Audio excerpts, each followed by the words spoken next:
പറ്റുന്ന പോലെ മാക്സിമം നേരത്തെ തന്നെ ഏറ്റവും കൂടുതൽ കുട്ടികൾ ആവശ്യപ്പെടുന്ന സബ്ജക്ട്സിൻ്റെ സോൾവ്ഡ് അസൈൻമെൻറ്റ്സ് വീഡിയോ ആയിട്ട് അപ്ലോഡ് ചെയ്യുന്നുണ്ട്.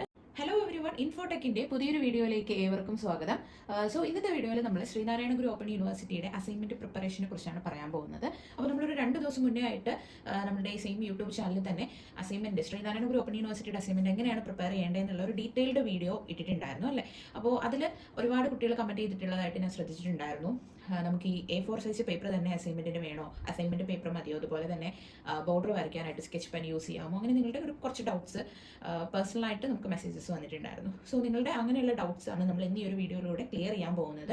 അതുപോലെ തന്നെ എന്താണ് ഡിസ്ക്രിപ്റ്റീവ് അസൈൻമെന്റ്, എന്താണ് ഈ ഒരു അനലിറ്റിക്കൽ അസൈൻമെന്റ്, ഇത് രണ്ടും അസൈൻമെന്റ് എങ്ങനെയാണ് എഴുതേണ്ടത്, അത് തമ്മിലുള്ള ഡിഫറൻസ് എന്താണ്, ഇതൊക്കെയാണ് ഇന്ന് ഈ ഒരു വീഡിയോയിൽ പറയാൻ പോകുന്നത്. സോ ആദ്യം നമ്മൾ അപ്ലോഡ് ചെയ്തത് പാർട്ട് 1 വീഡിയോ ആയിരുന്നു. ആരെങ്കിലും ആ വീഡിയോ കണ്ടിട്ടില്ലെങ്കിൽ ജസ്റ്റ് അതൊന്ന് കാണുക കേട്ടോ. ലിങ്ക് ഡിസ്ക്രിപ്ഷൻ ബോക്സിൽ കൊടുത്തേക്കാം. അത് കണ്ടിട്ട് ഈ വീഡിയോ കാണുക, കാരണം അതിന്റെ കണ്ടിന്യൂഷൻ ആണിത്. സോ ആ ഒരു വീഡിയോയിൽ നമ്മൾ അസൈൻമെന്റിൽ എന്തൊക്കെ പേജസ് ആണ് ആഡ് ചെയ്യേണ്ടത് എന്നൊക്കെ വ്യക്തമായിട്ട് പറഞ്ഞിട്ടുണ്ടായിരുന്നു. സോ ഇനി നമ്മൾ പറയാൻ പോകുന്നത് എന്താണ് ഡിസ്ക്രിപ്റ്റീവ് എന്നും എന്താണ് ഈ ഒരു അനലിറ്റിക്കൽ അസൈൻമെന്റ് എന്നാണ്.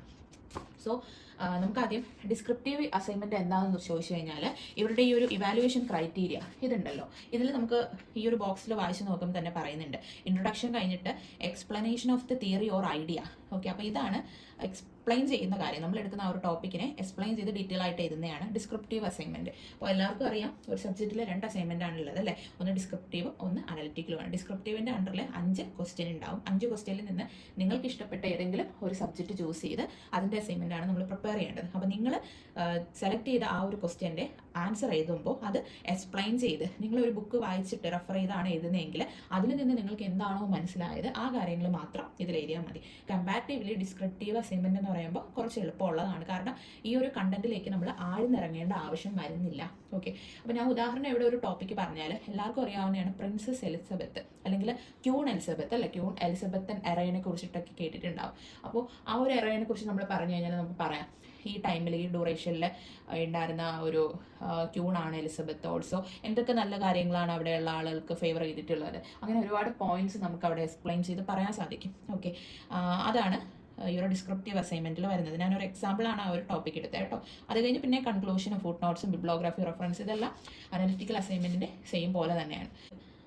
ഇനി എന്താണ് ഈ ഒരു അനലിറ്റിക്കൽ അസൈൻമെന്റ് നോക്കിക്കഴിഞ്ഞാൽ ഇവിടെ പറയുന്നുണ്ട്, critical enquiry, formulation of ideas and analysis or illustration. അതായത് ക്രിട്ടിക്കൽ, നമ്മൾ വിമർശിക്കുന്ന കാര്യങ്ങൾ വേണം അനലിറ്റിക്കൽ അസൈൻമെന്റിൽ എഴുതാൻ. അതായത് ഒരു ടോപ്പിക്ക് എടുത്തു കഴിഞ്ഞാൽ അതിൽ നിങ്ങൾക്ക് വരുന്ന ഐഡിയ അല്ലെങ്കിൽ നിങ്ങളുടെ പോയിന്റ് ഓഫ് വ്യൂ എന്താണോ അത് വേണം ഈ ഒരു അസൈൻമെന്റിൽ എഴുതാൻ. ഡിസ്ക്രിപ്റ്റീവിലാണെങ്കിൽ നമ്മൾ വായിച്ചതിൽ നിന്ന് മനസ്സിലാക്കിയത് എന്താണെന്ന് എഴുതുന്ന സമയത്ത്, അനലിറ്റിക്കലാണെങ്കിൽ നിങ്ങളുടെ മനസ്സിൽ നിങ്ങളുടെ ഐഡിയ എന്താണോ അത് വേണം എഴുതാൻ. അതുകൊണ്ടാണ് അനലിറ്റിക്കൽ അസൈൻമെന്റ് കുറച്ച് ടഫാണെന്ന് പറയുന്നത്, കാരണം കുറച്ചുകൂടെ സമയം എടുത്ത് എഴുതേണ്ടതാണ് ഈ ഒരു അനലിറ്റിക്കൽ അസൈൻമെന്റ്.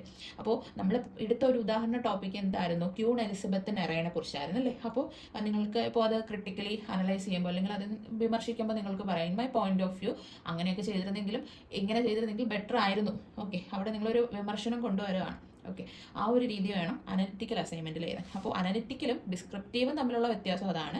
ഇവിടെ നിങ്ങളുടെ പോയിന്റ് എഴുതുമ്പോൾ അനലിറ്റിക്കൽ നിങ്ങളുടെ മനസ്സിലുള്ള കാര്യം പറയുമ്പോൾ, ഇവിടെ നിങ്ങൾ മനസ്സിലാക്കിയിട്ടുള്ള കാര്യമാണ് ഡിസ്ക്രിപ്റ്റീവിൽ എക്സ്പ്ലെയിൻ ചെയ്യുന്നത്. ബാക്കി ഇൻട്രൊഡക്ഷനും കൺക്ലൂഷനും ഫുട് നോട്ട്സും ബിബ്ലോഗ്രാഫി റെഫറൻസും ഒക്കെ 2ലുള്ള കാര്യമാണ് കേട്ടോ. അപ്പോൾ നമ്മൾ പറഞ്ഞ ഇക്കാര്യങ്ങളെല്ലാം പിടിയിട്ടിട്ടുണ്ടാവുമല്ലോ, അസൈൻമെന്റ് എങ്ങനെ എഴുതണമെന്നുള്ളതെല്ലാം. ഇപ്പോൾ അസൈൻമെന്റ് എഴുതാനായിട്ട് നിങ്ങൾക്ക് ബുക്സുകൾ വായിക്കാം. സെന്റേഴ്സ് എല്ലാം നിങ്ങളോട് പറഞ്ഞിട്ടുള്ളത് പല ബുക്കുകൾ വായിച്ച് അസൈൻമെന്റ് പ്രിപ്പയർ ചെയ്യാമെന്നായിരിക്കും അല്ലേ. അപ്പോൾ ലൈബ്രറിക്ക് നിയറസ്റ്റ് ഉണ്ടെങ്കിൽ അവിടെ പോയി ബുക്സുകൾ വായിക്കുക, അല്ലെങ്കിൽ ഗൂഗിളിലൊക്കെ നോക്കിക്കഴിഞ്ഞാൽ കൂടുതൽ നോളജ് നിങ്ങൾക്ക് കിട്ടും, എന്തൊക്കെ ബുക്സിലാണ് കാര്യങ്ങളുള്ളതെന്നൊക്കെ. അങ്ങനെയൊക്കെ വായിച്ചിട്ട് അസൈൻമെന്റ് പ്രിപ്പയർ ചെയ്യാവുന്നതാണ്. സോ ഇനി നമ്മൾ കഴിഞ്ഞ വീഡിയോയിൽ പാർട്ട് 1 ഒരു അസൈൻമെന്റ് കാണിച്ചിട്ടുണ്ടായിരുന്നു, ഡെമോ അസൈൻമെന്റ് ആയിരുന്നു. അത് പ്രിന്റഡ് ആയിരുന്നു. ഓക്കെ, ഇതുപോലെ പ്രിന്റഡ് പേജസ് ആണ് നമ്മൾ അതിൽ കാണിച്ചിട്ടുണ്ടായിരുന്നത്. അതുകൊണ്ട് തന്നെ കുറച്ച് കുട്ടികൾക്കൊക്കെ ഡൗട്ട്സ് ഉണ്ടായിരുന്നു, ഇത് പ്രിന്റ് തന്നെ വെക്കണോ, ഏതൊക്കെ പേജസ് ആണ് പ്രിന്റ് വേണ്ടതെന്നൊക്കെ ഉള്ളത്. സോ ആ ഡൗട്ട്സ് എല്ലാം ക്ലിയർ ചെയ്യാനായിട്ട് ഇന്ന് നമ്മളിവിടെ ഒരു കറക്റ്റ് അസൈൻമെന്റ് ഇവിടെ എടുത്തിട്ടുണ്ട്. ഈ അസൈൻമെന്റ് സബ്മിറ്റ് ചെയ്യാൻ റെഡി ആയിട്ടിരിക്കുന്ന ഒരു അസൈൻമെന്റ് ആണ് കേട്ടോ. നമ്മളുടെ തന്നെ ഒരു സ്റ്റുഡന്റിന് വേണ്ടി നമ്മൾ പ്രിപ്പയർ ചെയ്ത ഹാൻഡ് റിട്ടൺ അസൈൻമെന്റ് ആണിത്. ഓക്കെ, അപ്പോൾ ഇതിൽ ഒന്നും ഇനി ചേഞ്ച് ചെയ്യാനൊന്നുമില്ല. നമുക്ക് ഇവിടെ ഡിസ്പാച്ചിന് റെഡി ആയിരിക്കുന്ന ഒരു അസൈൻമെന്റ് ആണ്. ഓക്കെ, അപ്പോൾ ഞാനിവിടെ എടുത്തിട്ടുള്ളത് അനലിറ്റിക്കൽ അസൈൻമെന്റ് ആണ്, ഡിസ്ക്രിപ്റ്റീവ് അല്ല. ഇത് BA ഹിസ്റ്ററിയുടെ അസൈൻമെന്റ് ആണ് കേട്ടോ. അപ്പോൾ ഞാൻ ഇതൊന്ന് നിങ്ങളുടെ കുറച്ച് ഡൗട്ട്സ് ഒക്കെ ഇതിലൂടെ ക്ലിയർ ചെയ്ത് തരാം.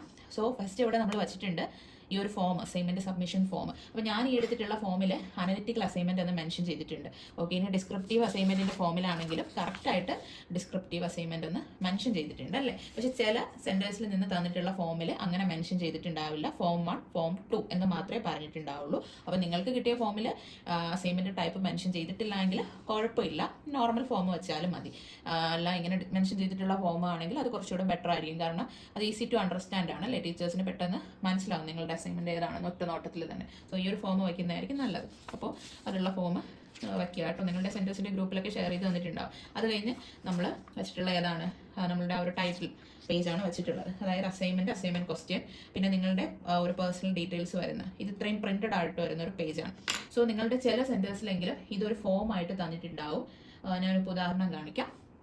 ഇത് കണ്ടോ, ഇത് നമ്മളുടെ സ്റ്റുഡൻസിന് ചില കുട്ടികൾക്ക് അവരുടെ LSCയുടെ വാട്സപ്പ് ഗ്രൂപ്പ് വഴി കിട്ടിയ ഒരു ഫോമാണ്. ഓക്കെ, ആ ഫോമാണ് നമ്മളിവിടെ പ്രിൻ്റ് എടുത്തിട്ടുള്ളത്. ചിലപ്പോൾ നിങ്ങൾക്ക് ഇങ്ങനെ ഒരു ഫോം കിട്ടിയിട്ടുണ്ടാവില്ല. ഇല്ല എങ്കിൽ അസൈൻമെൻറ്റ് എന്നൊക്കെ നല്ല സ്കെച്ച് പെൻ യൂസ് ചെയ്ത് എഴുതി ഇത് കംപ്ലീറ്റ് ആയിട്ട് ഹാൻഡ് റിട്ടൺ ചെയ്യാവുന്നതാണ്. ഇതിൽ പ്രിന്റ് ഹാൻഡ് റിട്ടൺ അതിലൊന്നും കാര്യമില്ല. ഫുൾ ഹാൻഡ് റിട്ടൺ ആണെങ്കിൽ നല്ലത്. അല്ല പ്രിന്റ് വയ്ക്കാനാണെങ്കിൽ ക്വസ്റ്റ്യനൊക്കെ നിർബന്ധമായിട്ട് ഹാൻഡ് റൈറ്റിൽ തന്നെ എഴുതണം കേട്ടോ. പിന്നെ അസൈൻമെന്റിന്റെ ഇവിടെ ഞങ്ങൾ അനലിറ്റിക്കൽ ആണെന്ന് മെൻഷൻ ചെയ്തിട്ടുണ്ട്. അതിപ്പോൾ ആവശ്യമുണ്ടോ എന്ന് ചോദിച്ചു കഴിഞ്ഞാൽ ഉള്ളത് നല്ലതാണെന്ന് തോന്നി. ഒരു മിസ്മാച്ച് വരേണ്ട ആവശ്യമില്ലല്ലോ. ഒരു വേർഡ് എഴുതിയിരുന്ന കുഴപ്പമില്ല എന്ന് തോന്നി. സോ നമ്മളിവിടെ എഴുതിയിട്ടുണ്ട്. അത് കഴിഞ്ഞ് നമ്മളിവിടെ വച്ചിട്ടുള്ളത് ഒരു ഇൻഡെക്സ് പേജ് ആണ്. ഓക്കെ, ഇൻഡെക്സ് പേജിന്റെ ആവശ്യമുണ്ടോ എന്ന് നിങ്ങൾ കരുതുന്നുണ്ടാവാം. ഇക്കാര്യവും നമ്മളുടെ പല സ്റ്റുഡൻസിനും ചില LSCയിൽ നിന്ന് ഇൻഡെക്സ് പേജ് വേണമെന്ന് മാൻഡറ്ററി ആണെന്ന് പറഞ്ഞിട്ടുണ്ട്. സോ നമ്മളും ഇൻഡെക്സ് പേജ് വെച്ചിട്ടുണ്ട്. നിങ്ങളുടെ LSCയിൽ നിന്ന് ഈ ഒരു ഇൻഡെക്സിന്റെ പേജ് ആവശ്യമുണ്ടെന്ന് പറഞ്ഞാൽ വയ്ക്കാം, അല്ലെങ്കിൽ വയ്ക്കാതിരിക്കാം. പക്ഷേ നമ്മളുടെ ഒരു ഒപ്പീനിയൻ എന്താണെന്ന് വെച്ചാൽ ഇൻഡെക്സ് വയ്ക്കുന്നതായിരിക്കും നല്ലതെന്നാണ്. കാരണം ഒറ്റ നോട്ടത്തിൽ തന്നെ ഇവാലുവേറ്ററിന് മനസ്സിലാവും ഈ ഒരു സ്റ്റുഡൻറ്റ് ഇന്ന പേജിൽ ഇന്ന കാര്യങ്ങൾ ആഡ് ചെയ്തിട്ടുണ്ടെന്ന്. അതൊരു പോസിറ്റീവ് കാര്യമാണല്ലോ. ഒരു പേജ് വെച്ചു എന്ന് പറഞ്ഞാൽ വേറെ പ്രോബ്ലം ഇല്ല, നല്ലതാണ്. അപ്പോൾ നമ്മളിവിടെ ഇൻഡെക്സ് പേജിൽ കറക്റ്റ് മെൻഷൻ ചെയ്തിട്ടുണ്ട്. ഇൻട്രൊഡക്ഷൻ വരുന്നത് ഈ പേജിലാണ്, മെയിൻ അനാലിസിസ് വരുന്നത് ഈ 2 to 12 പേജസ് 10 പേജസിലായിട്ടാണ്. ഓൾസോ കൺക്ലൂഷൻ വരുന്നത് 13th ബിബ്ലോഗ്രാഫി വരുന്നത് 14th കറക്റ്റ് നമ്മൾ മെൻഷൻ ചെയ്തിട്ടുണ്ട്. അത് കഴിഞ്ഞ് നമ്മൾ അസൈൻമെൻറ്റ് എഴുതി തുടങ്ങിയിരിക്കുകയാണ്. അപ്പോൾ ഇൻട്രൊഡക്ഷൻ ആണ് ഇവിടെ കൊടുത്തിട്ടുള്ളത്. ഫസ്റ്റ് പേജിൽ ഇൻട്രൊഡക്ഷൻ ആണ് വേണ്ടത്. അപ്പോൾ ഇൻട്രൊഡക്ഷൻ ഇതുപോലെ നിങ്ങൾക്ക് വലുതായിട്ട് കുറച്ച് ബോൾഡ് ലെറ്റേഴ്സ് ആയിട്ട് എഴുതാം.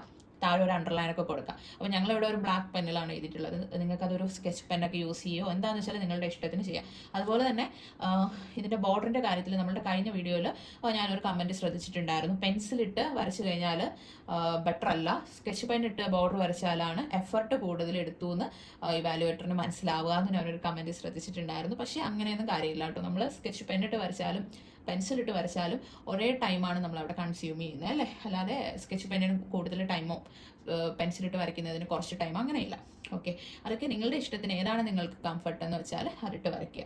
ഇപ്പോൾ സ്കെച്ച് പെൻ യൂസ് ചെയ്യുവാണെങ്കിൽ നിങ്ങൾ അത്രയും ശ്രദ്ധാപൂർവ്വം വേണം അത് ചെയ്യാൻ. ഇപ്പോൾ പെൻസിൽ എന്ന് പറഞ്ഞാൽ നമുക്കൊരു വര എവിടെ വീണ് കഴിഞ്ഞാൽ ഇറേസ് ചെയ്ത് കളയാം. സ്കെച്ച് പെൻ എന്ന് വെച്ചാൽ അങ്ങനെയില്ല. നമ്മൾ ചില സ്റ്റുഡൻസിൻ്റെ അസൈൻമെൻറ്റ്സിൽ ശ്രദ്ധിച്ചിട്ടുണ്ട്, സ്കെച്ച് പെന്നൊക്കെ യൂസ് ചെയ്ത് ഒരുപാട് കളേഴ്സ് അസൈൻമെൻറ്റ്സിൽ ചെയ്ത് ഈ ഒരു മഴവില്ല് പോലെ. ഓക്കെ, നമുക്ക് അതിൻ്റെയൊന്നും ആവശ്യമില്ല. നമ്മളൊരു ഡിഗ്രി അല്ലെങ്കിൽ PG സ്റ്റുഡൻ്റ് ആണല്ലോ. ഒരു കോളേജ് തലത്തിലെ സ്റ്റുഡൻ്റ് ആകുമ്പോൾ നമുക്ക് ആ ഒരു ബെറ്റർ കൊണ്ടുവരാം. ഒരുപാട് കളേഴ്സ് യൂസ് ചെയ്യാതെ ജസ്റ്റ് ബോർഡർ സ്കെച്ച് യൂസ് ചെയ്യുന്നത് ചെയ്യാമെങ്കിലും നിങ്ങൾക്ക് പിടികിട്ടിയല്ലോ. ഒരു വൃത്തി ഉണ്ടായിരിക്കണം. സ്കെച്ച് യൂസ് ചെയ്താലും ബാക്ക് സൈഡിലൊന്നും ഇങ്ക് സ്പ്രെഡ് ചെയ്യാതെ ഒരു വൃത്തിക്ക് അസൈൻമെൻറ്റ്സ് ചെയ്യുക. ഓക്കെ, അല്ലാതെ സ്കെച്ച് യൂസ് ചെയ്തുകൂടാ അങ്ങനെയൊന്നുമില്ല കേട്ടോ. അപ്പോൾ ഞാനിവിടെ ഇൻട്രൊഡക്ഷൻ കൊടുത്തിട്ട് അതിൻ്റെ താഴെ ഒരു അണ്ടർലൈൻ സ്കെച്ച് യൂസ് ചെയ്ത് കൊടുത്തിട്ടുണ്ട് പെട്ടെന്ന് ശ്രദ്ധിക്കാനായിട്ട്. അത് കഴിഞ്ഞ് ഇൻട്രൊഡക്ഷൻ സ്റ്റാർട്ട് ചെയ്തിട്ടുണ്ട്. ഇൻട്രൊഡക്ഷൻ എഴുതുമ്പോൾ നിങ്ങൾക്കൊരു പേജ് അല്ലെങ്കിൽ കൂടിപ്പോയാൽ 1.5 പേജ് അത്രയ്ക്ക് മതിയാവും ഇൻട്രൊഡക്ഷൻ. കാരണം ഇൻട്രൊഡക്ഷനിൽ തന്നെ നമ്മൾ ഇതിൽ പറയാൻ പോകുന്ന കാര്യങ്ങളെല്ലാം വലിച്ചുവാരി എഴുതേണ്ട ആവശ്യമില്ല. ജസ്റ്റ് 2 marks ആണ് നമുക്ക് ഇൻട്രൊഡക്ഷന് കിട്ടുന്നത്. സോ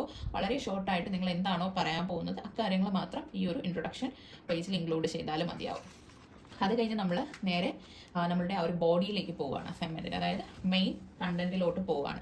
സോ ഇതാണ് ഏറ്റവും ഇമ്പോർട്ടൻ്റ് ആയിട്ടുള്ള പോർഷൻ. ഇതിന് 6 മാർക്കാണ് അസൈൻമെൻറ്റിൽ അവർ ഡിസ്ട്രിബ്യൂട്ട് ചെയ്തിട്ടുള്ളത്. നിങ്ങൾക്ക് മാക്സിമം സ്കോർ ഒപ്റ്റൈൻ ചെയ്യാൻ സാധിക്കുന്നതും ഈ ഒരു മെയിൻ പോർഷനിലാണ് കേട്ടോ. അപ്പോൾ ഈ ഒരു മെയിൻ പാർട്ട് എഴുതുമ്പോൾ പാരഗ്രാഫ് തിരിച്ച് പോയിന്റ് വൈസ് ഒക്കെ എഴുതിയാൽ നല്ലതായിരിക്കും. ഇങ്ങനെ പോയിന്റ് വൈസ് ഇത് കണ്ടോ, ഓരോ പോയിന്റ്സ് എഴുതി കഴിഞ്ഞാൽ അതിൻ്റെ താഴെ അണ്ടർലൈൻ ചെയ്ത് പോയാൽ അത് പെട്ടെന്ന് തന്നെ ടീച്ചേഴ്സ് നോട്ട് ചെയ്യാൻ സാധ്യതയുണ്ട്. പിന്നെ 1-2 പാരഗ്രാഫൊക്കെ ഇങ്ങനെ തിരിച്ചു വരുമ്പോൾ കുറച്ചുകൂടെ ഒരു ഭംഗി ഉണ്ടാവും അസൈൻമെൻറ്റ്സിന്. സോ നിങ്ങളിവിടെ ശ്രദ്ധിച്ചിട്ടുണ്ടാവും ഫുട് നോട്ട്സ് അറിയാമായിരിക്കുമല്ലോ. ഫുട് നോട്ട്സ് കമ്പൾസറി ആണ് അസൈൻമെൻറ്റ്സ് എഴുതുമ്പോൾ. ഫുട് നോട്ട്സ് ഇല്ലാണ്ട് അസൈൻമെൻറ്റ് വയ്ക്കാൻ പാടില്ല. ബിക്കോസ് ഫുട് നോട്ട്സിന് നമുക്ക് 2 മാർക്ക് വരുന്നുണ്ട് എഴുതുന്നതിന്. എന്താണ് ഫുട് നോട്ട്സ് എന്ന് അറിയാമായിരിക്കുമല്ലോ. നിങ്ങൾ എഴുതിയിട്ടുള്ള അസൈൻമെന്റ്സിലെ ഏതെങ്കിലും വേർഡ് സെലക്ട് ചെയ്ത് അതിന്റെ മീനിങ് അല്ലെങ്കിൽ ഒരു ഷോർട്ട് ഫോം എഴുതുന്നതിനാണ് ഫുട് നോട്ട്സ് എന്ന് പറയുന്നത്.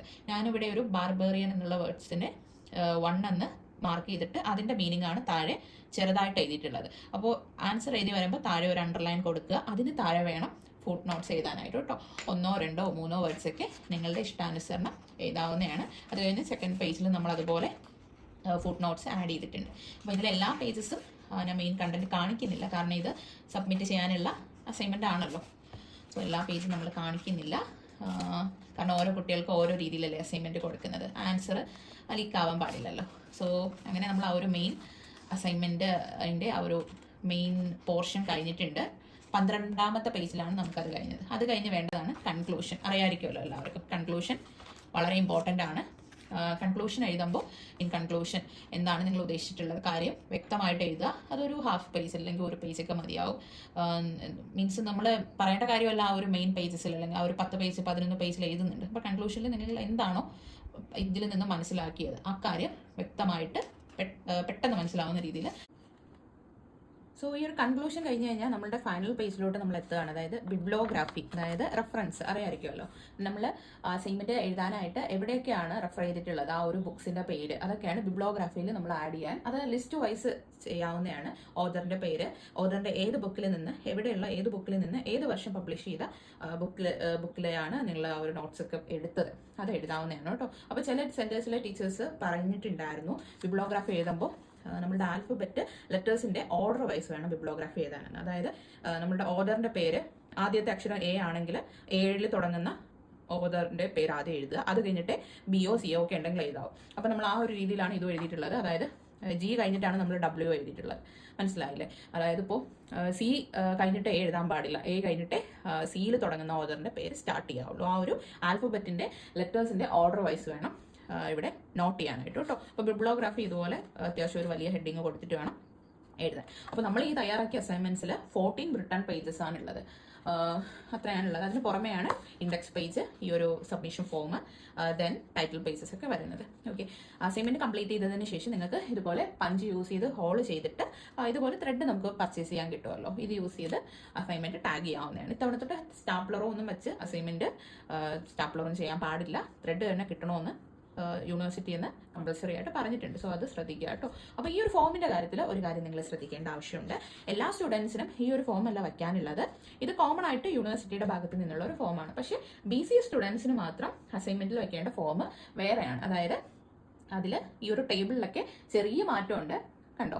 അതായത് ഈ ഒരു ടേബിളിൽ code, algorithm, design, evaluation of report അങ്ങനെയൊക്കെ വരുന്ന കുറച്ച് ടൈറ്റിൽസ് വരുന്ന ചെറിയ മാറ്റമുള്ള വേറൊരു ഫോമാണ് BCA സ്റ്റുഡൻസിന് വെക്കാനുള്ളത് കേട്ടോ. ബാക്കി എല്ലാ കുട്ടികൾക്കും, BCA ഒഴികെയുള്ള എല്ലാ പ്രോഗ്രാംസ് എടുത്തിട്ടുള്ള കുട്ടികൾക്കും ഈ ഒരു ഫോമാണ് യൂണിവേഴ്സിറ്റിയിൽ അസൈൻമെന്റ് വെക്കുമ്പോൾ സബ്മിറ്റ് ചെയ്യാനുള്ളത്.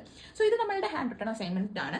എങ്ങനെയുണ്ടെന്ന് അറിയില്ല, ബെറ്റർ ആണെന്ന് തോന്നുന്നു. ഓക്കെ, അപ്പോൾ അസൈൻമെന്റ് എഴുതി ടൈം ഇല്ലാത്ത സ്റ്റുഡൻസിന് നമ്മൾ ഹാൻഡ് റിട്ടൺ അസൈൻമെന്റ്സ് പ്രിപ്പയർ ചെയ്ത് കൊടുക്കുന്നുണ്ട്. സോ എപ്പോഴും നമ്മൾ പറയുന്ന പോലെ മാക്സിമം നിങ്ങൾ തന്നെ അസൈൻമെന്റ് എഴുതാൻ നോക്കുക.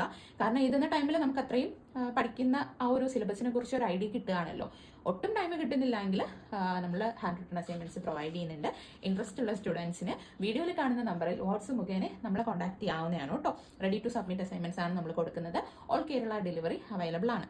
ഹാൻഡ് റിട്ടൺ അസൈൻമെന്റ്സ് കൊടുക്കുന്നുണ്ടെന്ന് അറിഞ്ഞു തൊട്ടേ നമ്മളുടെ കുട്ടികളെല്ലാം ഒരുപോലെ ചോദിക്കുന്നുണ്ട്, സോൾവഡ് അസൈൻമെന്റ്സ് അവൈലബിൾ ആണോ, അല്ലെങ്കിൽ PDF ആയിട്ടൊക്കെ അവൈലബിൾ ആണോ, നമുക്ക് പർച്ചേസ് ചെയ്യാനായിട്ട് അല്ലെങ്കിലും അതിൻ്റെ ഒരു മോഡലൊക്കെ കാണിക്കാൻ എന്തെങ്കിലും ഒരു വഴി ഉണ്ടോ എന്ന് ചോദിക്കുന്നുണ്ട്. അപ്പോൾ നിങ്ങൾക്ക് എല്ലാവർക്കും വേണ്ടിയിട്ട് നമ്മളൊരു ഹാപ്പി ന്യൂസ് പറയാൻ പോവാണ്. ഓക്കെ, അപ്പോൾ എങ്ങനെയാണ് ഓരോ സബ്ജക്റ്റിന്റെ അസൈൻമെന്റിന്റെ ആൻസേഴ്സ് വരുന്നത്? ശരിക്കും പറഞ്ഞാൽ സോൾവഡ് അസൈൻമെന്റ്സ് ഉണ്ടല്ലോ, അത് നമ്മളുടെ യൂട്യൂബ് ചാനൽ വഴി നമ്മൾ നിങ്ങളിലേക്ക് എത്തിക്കുകയാണ്. ഈ കാണുന്ന നമ്മളുടെ ഒഫീഷ്യൽ ചാനൽ വഴിയല്ല കേട്ടോ നോട്ട്സ് കൊടുക്കുന്നത്. അതിനായിട്ട് നോട്ട്സ് ബൈ ഇൻഫോടെക് എന്നുള്ള വേറൊരു യൂട്യൂബ് ചാനലുണ്ട്. അതിന്റെ ലിങ്ക് ഡിസ്ക്രിപ്ഷൻ ബോക്സിലും കമന്റ് ബോക്സിലൊക്കെ ആയിട്ട് കൊടുത്തേക്കാം. ആ ചാനൽ ജസ്റ്റ് ഒന്ന് നിങ്ങൾ വിസിറ്റ് ചെയ്ത് നോക്കുക. ആ ചാനലിൽ നമ്മൾ ഓരോ കോഴ്സിന്റെയും എല്ലാ കോഴ്സിൻ്റെയും അല്ല, നമുക്ക് ഓരോ ടൈം എടുക്കുമല്ലോ അസൈൻമെന്റ് പ്രിപ്പയർ ചെയ്ത് വരാനായിട്ട്. അപ്പോൾ നമ്മളെ കൊണ്ട് പറ്റുന്ന പോലെ മാക്സിമം നേരത്തെ തന്നെ ഏറ്റവും കൂടുതൽ കുട്ടികൾ ആവശ്യപ്പെടുന്ന സബ്ജക്ട്സിന്റെ സോൾവഡ് അസൈൻമെന്റ്സ് വീഡിയോ ആയിട്ട് അപ്ലോഡ് ചെയ്യുന്നുണ്ട്. സോ അസൈൻമെന്റ് ആൻസർ വേണ്ടവർ ജസ്റ്റ് ആ വീഡിയോ കണ്ടിട്ട് ആൻസർ ഒക്കെ നോക്കുക, അസൈൻമെന്റ് തയ്യാറാക്കുക. ഓക്കെ, അപ്പോൾ വീഡിയോ യൂസ്ഫുൾ ആയെന്ന് പ്രതീക്ഷിക്കുന്നു. വീഡിയോ ഇഷ്ടപ്പെട്ടെങ്കിൽ ലൈക്ക് ചെയ്യുക, ചാനൽ സബ്സ്ക്രൈബ് ചെയ്യുക. മറ്റൊരു വീഡിയോ ആയിട്ട് കാണുന്നത് വരെ ഗുഡ് ബൈ.